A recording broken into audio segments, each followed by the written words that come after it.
Hey, ladies and gentlemen, welcome back to the channel. As always, it is Nick here, back with your daily crypto news and analysis. And today, we are going to be talking about Ripple and XRP.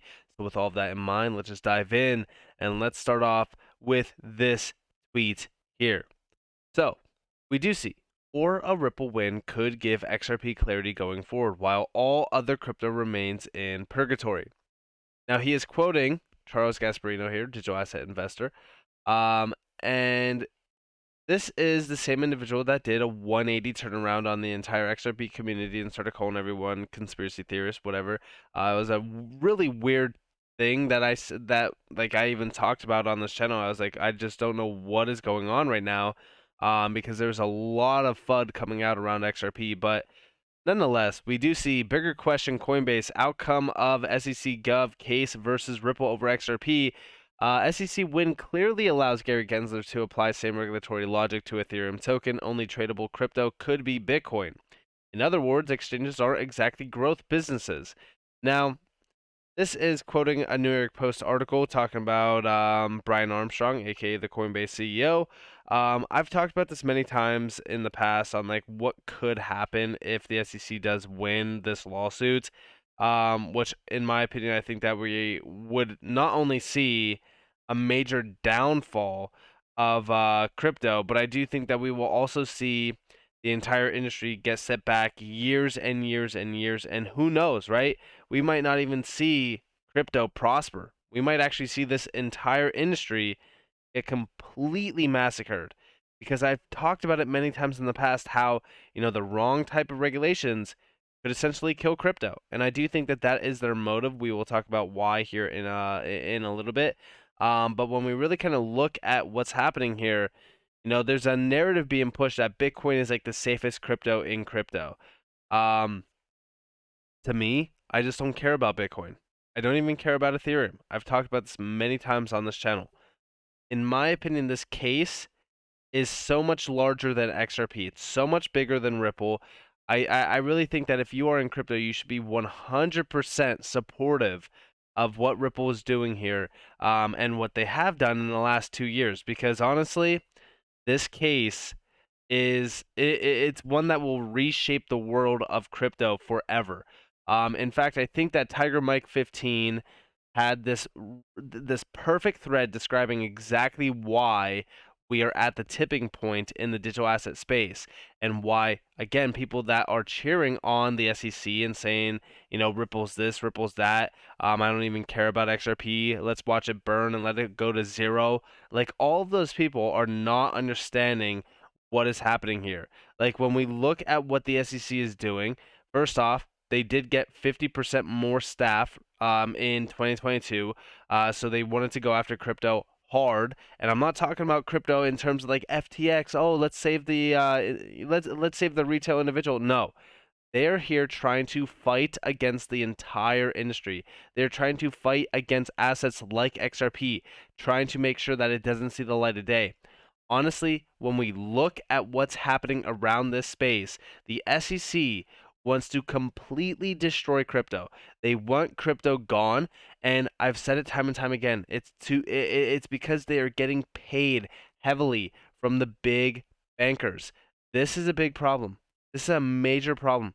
And I do think that the SEC 100% needs to be investigated. I think that they need to be 100% looked into. I think that the Bitcoin sort of push around like how Bitcoin is the safest asset is simply because, again, it's clear manipulation, and corruption at the same time, which we've been addressing for over 2 years now. But all of this, I do think, is leading up to a big, big finale show.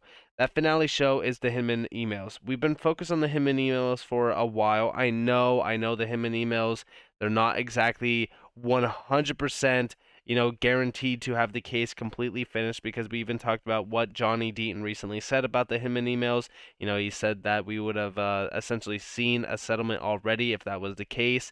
But we do see from here, from James K. Fallon, sorry, the Ripple defendants have filed their response in opposition to the SEC's motion to seal certain documents filed in connection with the parties' cross motions for summary judgment. Now, we did see a response from King Blue over on Twitter, and we do see this is brutally on point. So we do see the Hinman speech documents are judicial documents relevant to the court's consideration of the party's summary judgment motions, and the SEC has not overcome the strong presumption of public access. And we do see the court should reject the SEC's request to seal the Hinman speech documents, the Category 3 documents in the SEC's motion. And this is because these documents, right? These documents are being relied on by the defendants, aka Ripple, and overall, when we look at this, like these could change the entire decision.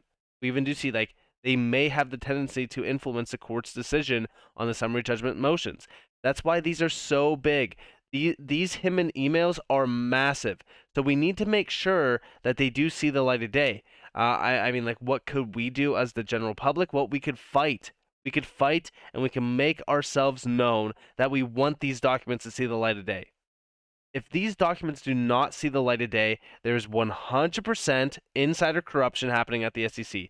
And I don't believe that the SEC should be able to have any jurisdiction in any financial market. Because to me, going all the way back to December of 2020 and the events that took place after, with Jay Clayton going to a Bitcoin and Ethereum supporting company, right after they launch a massive lawsuit against Ripple and the third largest crypto token that was on the way to surpass Ethereum and possibly even Bitcoin, you could clearly see the painting on the wall. You could clearly see it. So with that, right, we move on to this next video. Now this video is about 2 minutes long. This is one of the best videos that could describe exactly why the SEC took action against Ripple and XRP as a digital asset. Got to XRP Yoda for this, but listen closely. So Ripple and XRP actually did solve a problem, right? And we talked a lot about blockchain at the time as having problem-solving potential, but Ripple actually solved the problem. And that problem was improved into banking messaging. Their bridge tokenized currency, the idea of changing one token from another, really gave blockchain their start as a financial services product.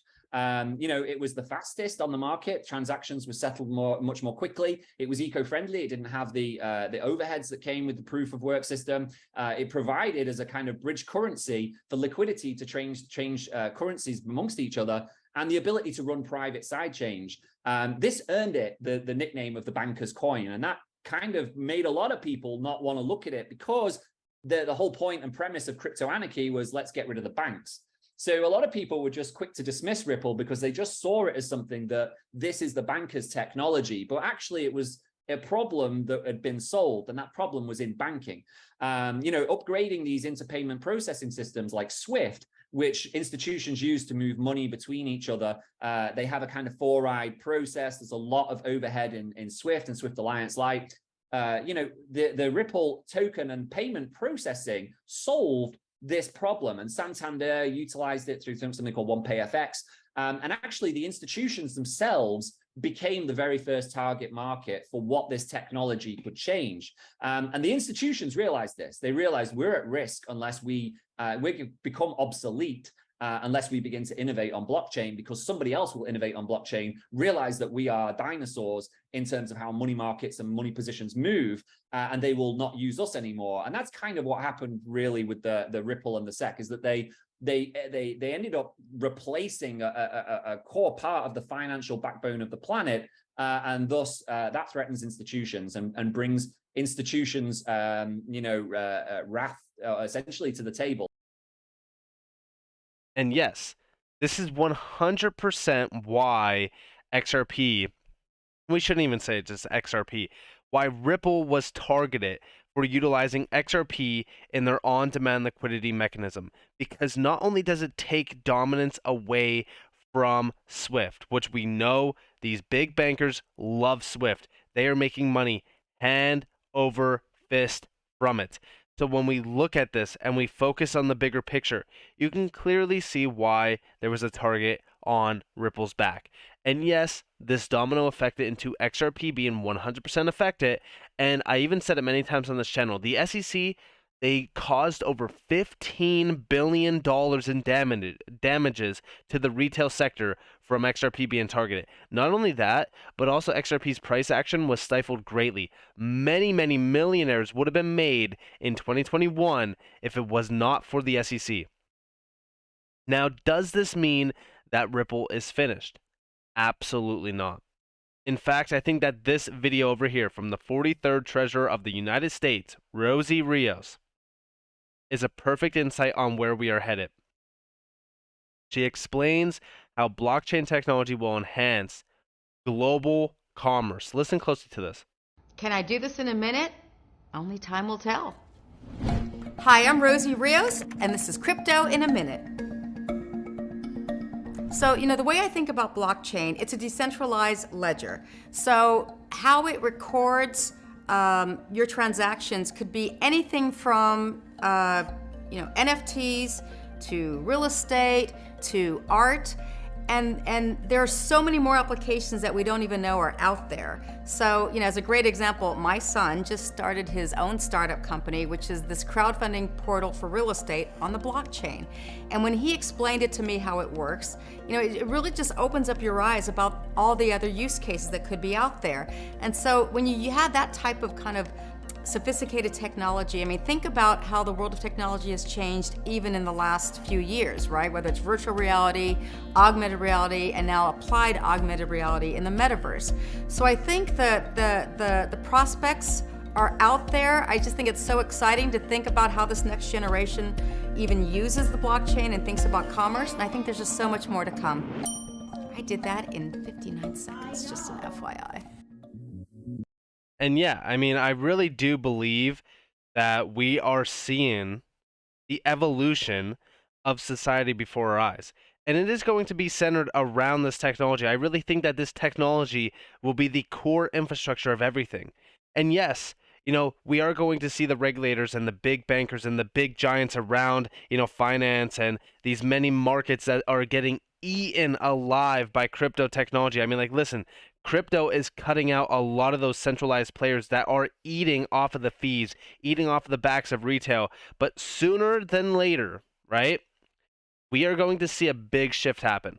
Because a lot of people are expecting 5-10 years down the road. Look at how fast the internet, from the time that regulators are trying to step in and stop the internet and, say that, the internet was a fad, it's a passing fad, nobody cares about the internet anymore, there's barely any users. Fast forward 5 years, boom, internet is just as big and much bigger than anyone could have ever imagined. I do believe that crypto is that next evolution. I believe that crypto will become the next $100 trillion asset class because it's going to bleed into everyday life. Every single major process, every single major business workflow, transactional value, volume, whatever, all of it will be transformed by this technology. And with that being said, I hope that you guys enjoyed this video. If you guys did, definitely leave a like, subscribe, to notifications on because of more free content. You guys are more than welcome to follow me on Twitter and join the free Discord down in the description below. Otherwise, hope that you all have a beautiful day, beautiful night. Wherever you guys are on this before, this has been Nick. Peace out, guys.